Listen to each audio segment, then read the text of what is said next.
babes, welcome back to my channel. I know you guys have been missing me. I have not been making any videos, but your girl been in her isolation phase. Like, yeah, it just hit me out of nowhere. It was like, God was like, it's time for you to stop what you're doing.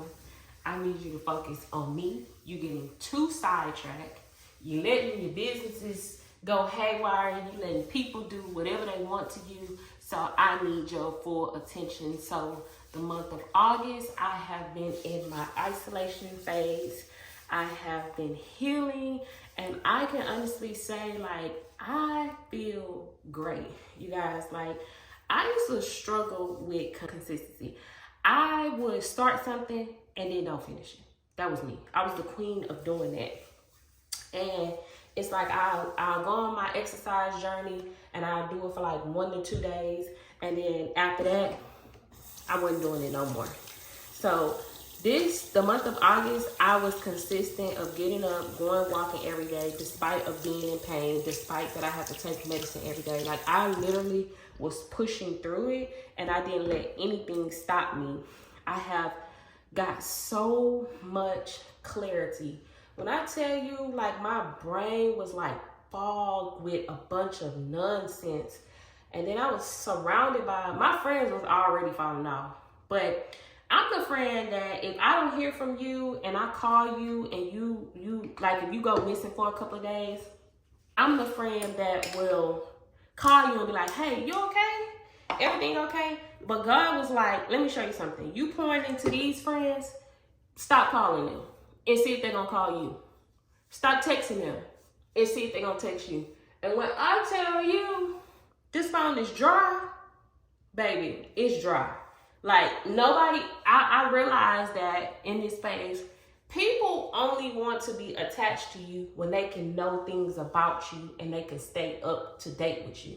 You know, a lot of people get wrapped up in creating an illusion that is not real. Like, majority of social media is based off of illusion because everybody wants to look like they're rich, look like they're a boss in their business, look like they're not going through anything. They just want to feel as if they're connected to a person. And I completely understand that. However, that is not my journey. When I share with you guys, I'm sharing real life testimonies, real life things that I have went through and God has brought me through them. So I don't want you to look at my lifestyle and say, I want your life. Because I'm not going to look at somebody else's lifestyle and say, I want their life. Because you don't know what those people are going through behind closed doors.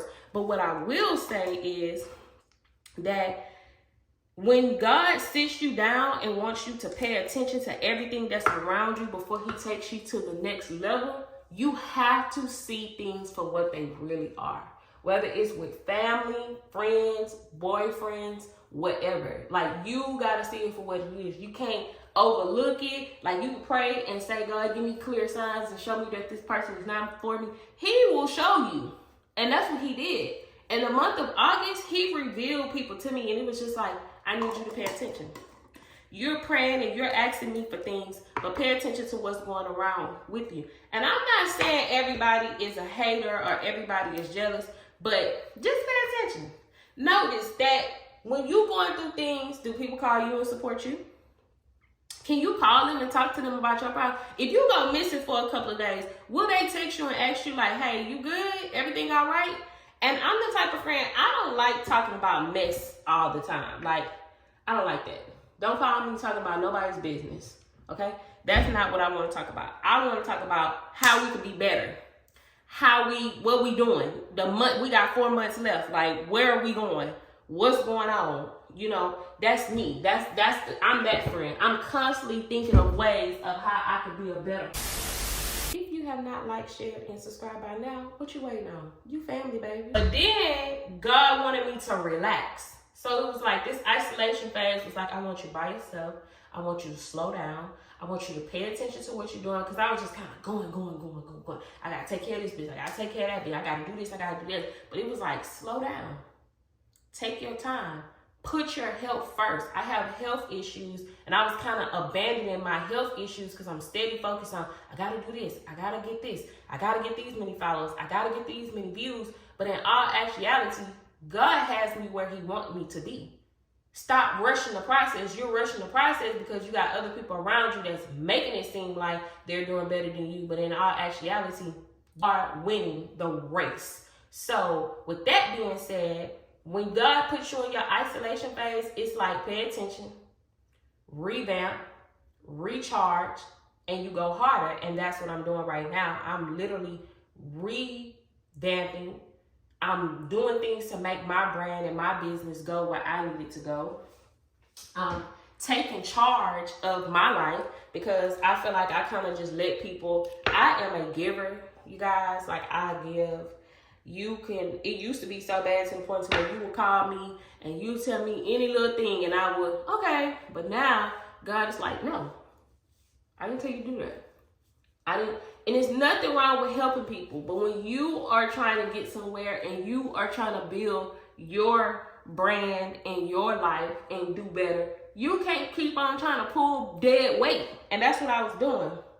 I was pulling dead weight, you guys. So it was like, you gotta let that dead weight go. I had to let go of a toxic relationship that I was in. I was in a toxic relationship for 6 years. We'll talk about that on another video. I had to let that go, and then it just like I had to like really buckle down and focus on me and what it is that Nisha wants, what is the value that she wants to bring to the people, and how are you going to become a better person, and how can I heal from past traumas? Because at first, your girl was, I was all over the place. I can honestly say I was all over the place. And it may look like to you guys that I was doing my thing, but I was mentally drained. And my therapist, she has to step in and say, hey, I need you to relax. I need you to take a break. I need you to reset. I need you to write it down so you can work smarter and not harder. And that's what my isolation phase is right now, that I am healing and I am learning to work smarter and not harder. Okay? I have been working hard all my life. And my first job was at the age of 15. So I've been working since I was 15, you guys. I got my first job at 15. And being a single mother is hard. But I salute any woman that's out here taking care of their business with 2 children. But your girl is trying to get into a place to where I could just relax. You know, that soft girl life that we're talking about? I want one of those, but I want it in the way that God wants it for me. I don't want it in a way that it's not meant for me to have it. You guys, let me do my makeup and then I'm gonna be back.